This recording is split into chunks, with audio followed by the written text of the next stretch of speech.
Hey there, cats and kitties. I am the Blues Man, Johnny Blues, and with this video I'll be discussing some brief thoughts on episode 7 of the anime series, Suisei no Gargantia.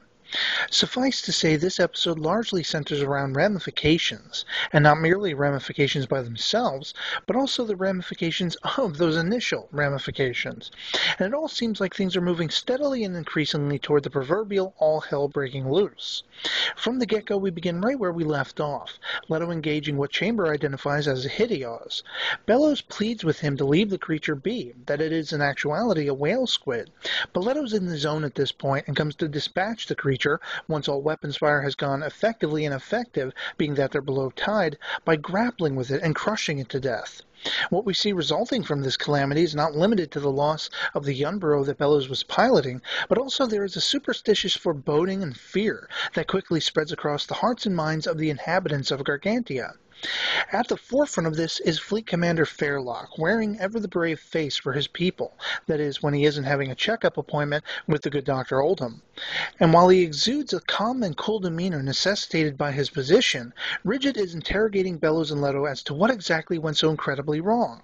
What's born of this situation is a slight and sudden divide between Leto and the Gargantians, which steadily grows as his warnings and his reiteration of his mission statement as an Alliance soldier go largely ignored. The people of Gargantia take these creatures very seriously, and there's a pall that falls over the entirety of their surrounding fleet when they all learn of the calamity that resulted in the death of one of these whale squids. Almost akin to the legend of an albatross dooming and damning your vessel, some are assured their fate will be a dark one as a result.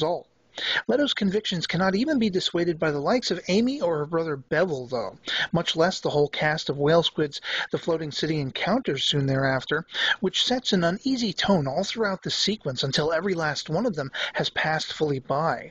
And you can see that Amy is becoming increasingly disheartened by Leto's unwavering standing on the matter. His decision in the end essentially being that in order to fulfill his mission, take out the enemy threat to humanity as he sees it, these 95.5% pretty much Hideos, in the hope of preserving humanity, is to leave Gargantia.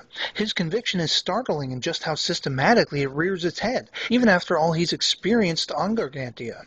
But there's also the salvager's spirit, spliced with just the barest pepperflakes of greed, on display in Pinion, and later one of the sister ship captains, who greatly wish to exploit Leto's misgivings to their hopeful advantage. And I have to admit to not entirely liking how devious and consumed with avarice Pinion, who usually is a likable character, is now showing himself to be. But then perhaps it would not have had such an impact on me if it had just been another sister ship captain alone. And as the episode closes, we find Leto taking up Pinion's offer, as it means he will no longer have to be reined in with this particular ilk at his side. He'll fight these strange creatures, and they'll reap whatever rewards, if any, are to be found. And this is all coinciding with the fleet commander's potentially failing heart, which leaves, I suspect, big doings for the next episode. I also found myself contemplating whether or not this whole situation could turn out to be a predestination paradox in time, as we've not had it entirely clear as to whether this world sits at a future point set after Leto's adventure began, or whether this is an Earth in the past by his awakening in Episode 1. It would be truly fascinating to find out that Leto's one-man war on the Hideos of this world had their lethal reactions to mankind instigated by Leto himself, only to carry on over 100 years into the future until Leto finally awoke as he did at the start, just to end up going back in time again to create the very war he's determined to fight now. It's hard to say for certain whether these Hideos are or aren't indigenous, but we know at the very least that they've been around for a while.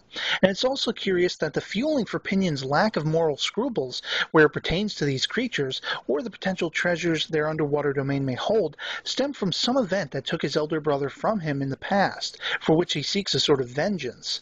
It was, for all intents and purposes, another intriguing episode, and I really find myself ready to be surprised by whatever comes next, as the possibilities are decreasing in their speculative predictability. And so I'd love to hear from you guys in the comments below what you thought of Suisei no Gargantia Episode 7 if you've seen it, and whether or not you think Leto, Pinion, and the rest will actually get the chance to leave Gargantia as they plan. Or will one of these surrounding plot points, or in fact a plot point previously encountered, like the returning pirate forces, stand in their way and make it impossible? Let me know in the comments down below. And otherwise, that'll be it from me on this one. I hope you're all doing well, and I'll catch you later. Peace.